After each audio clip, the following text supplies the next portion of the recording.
when I stopped playing music and started asking what it means. I have been playing piano for 14 years. I spent thousands of hours mastering technique, memorizing pieces, perfecting dynamics, but I only started thinking about music 2 years ago. There is a difference between playing music and understanding music, between executing notes and asking what they mean. This is the story of how I moved from one to the other, and why that shift matters more than any performance skill I ever learned. Part 1: The Performance Trap. For most of my musical training, music was a technical problem to solve. Can I play this passage cleanly? Can I maintain tempo? Can I execute the dynamics as written? These are legitimate questions. Technical proficiency matters, but they are not enough. I could play Chopin's Nocturne Op. 9 No. 2 perfectly.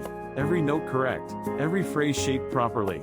But I had no idea what I was playing or why it mattered. The music existed as finger patterns and muscle memory, not as meaning. This is what happens in traditional music education.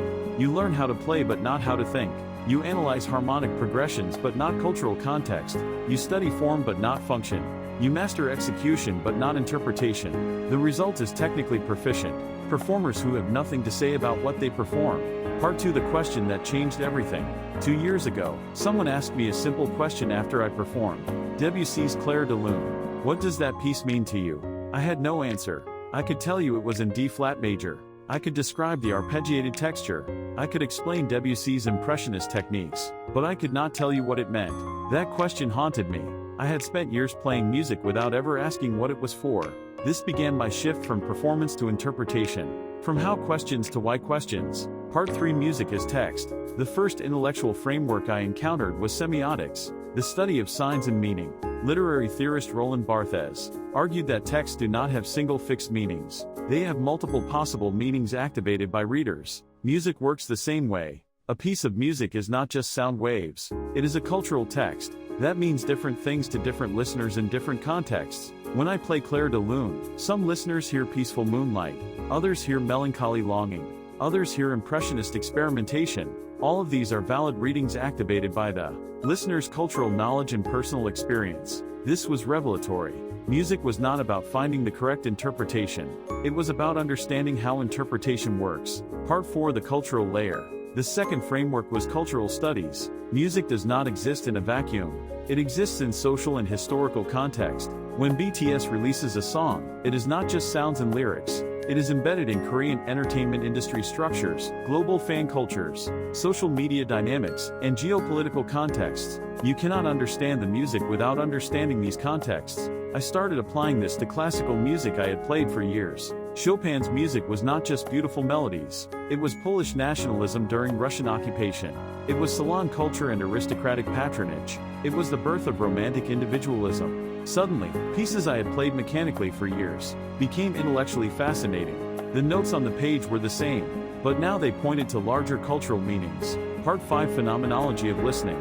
The third framework was phenomenology, the study of subjective experience. Philosopher Maurice Merleau-Ponty argued that we do not just think about the world, we experience it through our embodied presence. Music is fundamentally phenomenological. It is not primarily conceptual. It is experiential. When you listen to music, you are not decoding a message. You are having an experience that produces meaning through your bodily and emotional engagement. This explains something I had always felt but could not articulate. Music moves you before you understand it. The meaning emerges from the experience, not from analysis. Technical analysis can describe what happens in the music, but it cannot capture what it feels like to experience it. Part 6: The Performer's Dilemma. This created a tension in my relationship to performance. If meaning comes from listener interpretation and embodied experience, what is the performer's role?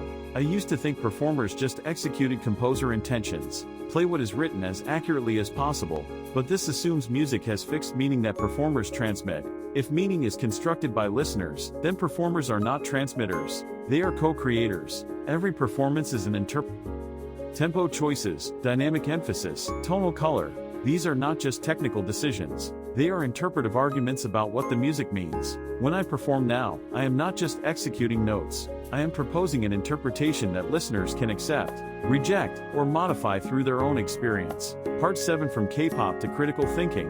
This intellectual shift changed how I engage with all music, including K-pop. I used to consume K-pop casually, like the sound, enjoy the performances. That was it. Now I ask questions. Why does this song structure work? What cultural context makes this meaningful? How does the visual presentation interact with the audio? What does fandom engagement reveal about contemporary youth culture? K-pop became a lens for understanding media culture, globalization, identity formation, and cultural production. The music did not change. My relationship to it changed. This is what intellectual growth looks like. Not learning new information, but developing new ways of asking questions. Part 8: Why this matters. Some people ask, does analyzing music ruin the enjoyment? No, it deepens it. When you understand cultural context, you hear layers you missed before. When you recognize production techniques, you appreciate craft you took for granted. When you think about meaning, you engage more actively instead of passively consuming. Analysis does not replace emotion. It enhances it by giving you vocabulary to articulate what you feel, and frameworks to understand why you feel it. The goal is not to reduce music to intellectual exercise. The goal is to engage fully with music, as both emotional experience and cultural text. Part 9: The larger project. This shift from performance to meaning is not just about music. It is about how you engage with everything. You can consume media passively or analyze it critically. You can accept cultural products as given or ask why they exist, and what they do. You can execute tasks or ask what they mean. This is what liberal arts education is supposed to teach. Not specific content but habits of mind, curiosity, critical thinking, intellectual humility. Music became my vehicle for developing these habits, but the habits apply everywhere. When you start asking what does this mean, you cannot stop. Every cultural product becomes a question. Every social practice becomes something to examine. This is intellectually exhausting, but infinitely more interesting than passive consumption. Conclusion: substitute. I still play piano.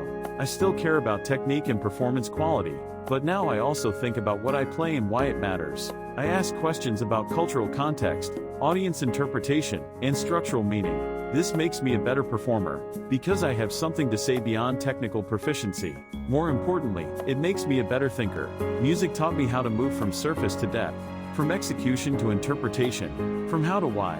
That is the real value of musical training, not the ability to play notes, the ability to ask what they mean. This channel exists because of that question. Every video is an attempt to move from performance to meaning, to show how asking why transforms engagement with culture. If you have ever felt like you consume music without really thinking about it, you are not alone. I spent 14 years doing exactly that. But once you start asking questions, everything changes. Music becomes more than entertainment. It becomes a way of understanding the world. That is what this channel is about. Not teaching you music theory, teaching you how to ask better questions.